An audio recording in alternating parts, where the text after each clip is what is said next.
Ladies and gentlemen, will you please welcome to HFM's Friday Night Rock Show, the one, the only Mr. Michael Schenker. Michael, how are you, sir? Hi, fine, thank you. Right, before we start, I want to take you right back to when you first picked up a guitar and started playing. Michael, who influenced you to do that in the early days?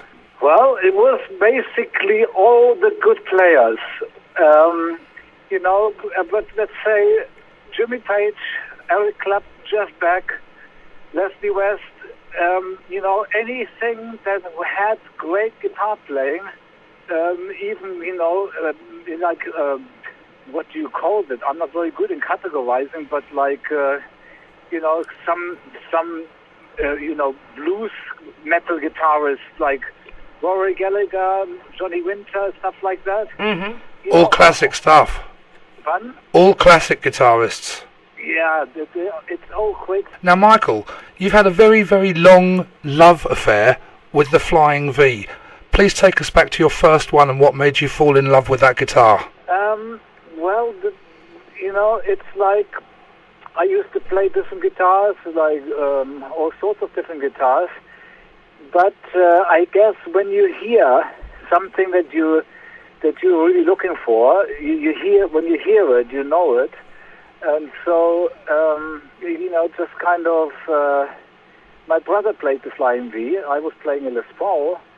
And, but when I broke a string and I had to play my brother's guitar, plugged it into my Marshall, that was a really good combination. And because I know when I hear it, what I like, that was it. And so, basically, it really had nothing to do with the shape or anything. I was just the sound, that combination between that particular amp and that guitar, that was it. And I didn't see any reason, why to change anything, I didn't focus on what the guitar should look like, to be honest. I just sounded great. And then now, of course, you have your own signature Dean Flying V. What's that like to play, Michael? The Dean guitars are really great. I mean, they have that very compact, solid. You know what you have in your hand, and it's all quality work, and it's every aspect of it is great. Now, of course, everybody knows you are so famous for being in both the Scorpions and UFO. Yeah. Yeah, and after that, of course, you formed MSG, the Michael Schenker Group. Now, Michael, tell us some of the musicians that you've had in the Michael Schenker Group over the years, please. Well, actually, it started off with, before I even made the first record, with Danny Kamasi, Billy Sheehan, and that we did for 4 months, and then it didn't work out. I carried on. Then the next possibility was the Joey Kramer and Tommy Hamilton from Aerosmith.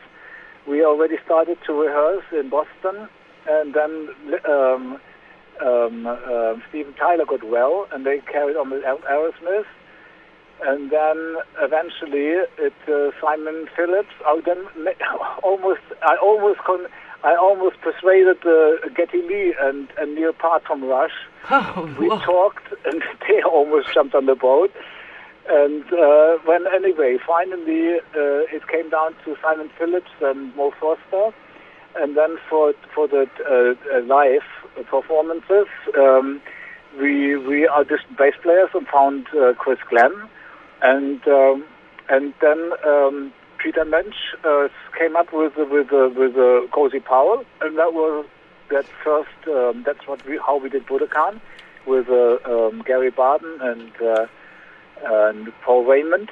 And then then we had Graham Bonnet in Assault Attack and Ted McKenna, and then we went to who else? What did we do after that? Well, it's already a long list, isn't it, Michael? It is a very long list. But there is one person that you have played with, and I am a huge fan of, and I'm afraid I have to admit it, I've got some of his records. William Shatner. Yeah, what was the whole question? I just said, what was it like working with William Shatner? Oh, you actually got the records? I've actually got his records, yes. You did Empty Glass, didn't you? I've never heard it. I'm looking forward to hearing it. We play William Shatner every now and again, despite what the listeners say. I insist on playing William Shatner, and I couldn't believe it when you were on that one. Brilliant. Yeah, what's the record like? It's very good. Ah, great. I'm looking forward to hear it. I guess I have to go to the shop and buy it. I'll tell you what, Michael, when we come and see you, I'll bring you a copy of it. How's that? Yeah. Did you get to meet him when he played? No. You know, by the way, we did... Michael Voss, he did like an intro to our album, and I liked it a lot. And I said, like, we should have somebody with a big voice speaking on it, and like an actor or something. And then kind of around the same time, I get a phone call to play on William Shatner's album, and I said, like, wow, that's it, William Shatner. You know, and so we asked William Shatner if he would do the voice, and he said yes, and I did the guitar on his album, he did the voice on our album. Brilliant. It was amazing how it came about. Oh, that's brilliant, Michael. Now, you have a new album out, sir, called The Temple of Rock. Please tell us a bit about it, and a bit about some of the musicians that you've got on it. Okay, well, Temple of Rock, it all started very harmless and very simple. I had no idea what I was doing. Other than I was ready to make an album. So, but at the same time, I was in the studio with Herman Werber and Pete Way working on a project, a touring project. I wanted to perform like Strangers in the Night and stuff like that. I hadn't done for a long time. And so we were looking to put together like a touring project. And at the same time, I was ready to make an album, and I put together these songs, and I was going to find a demo studio and make a demo out of my songs. And so I ended up in Michael Voss's, and I asked him to do some guide vocal, help me with the vocals, and he said, yeah, sure. And so when he was singing, I went like, wait a minute, you can sing. And, you know, I said, like, why don't we do this together? This sounds really good. And I had, like, the melodies and stuff worked out more or less, and then he did this kind of here and there. He changed things around and wrote lyrics and stuff like that. And so when I had the demo finished, I went back to, and I played it to Herman, and Herman went, I want to play on this. I want to play drums. And then Pete heard it, and he went, I want to play the bass. And so I ended up with Pete and Herman playing, becoming the rhythm section, and then Michael Voss, the singer. And so all of that came out of nowhere. And then I said, like, maybe I should have some musicians from the past play on some of the songs, and so we made a list, and so basically most of them were available, and they were happy to do it, and then with Michael Shatner, and all of these things kind of came one by one, step by step, and I was amazed by the end of the record what happened. Now, you've got some dates, darling, haven't you, in Britain? And one of them's not too far from us, the HMV Ritz at Manchester. That's on the 10th of May. You've also got a Wolverhampton gig on the 9th. You've got Glasgow on the 11th, sorry. And May, you've got Shepherd's Bush Empire.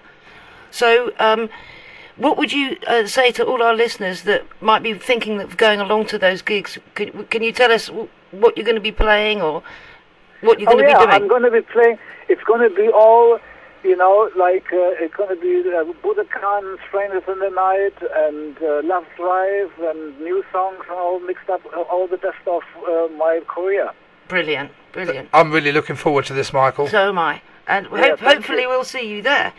In the meantime, I said we'll hopefully see you there. In the meantime, thank you so much for speaking to our little rock show here.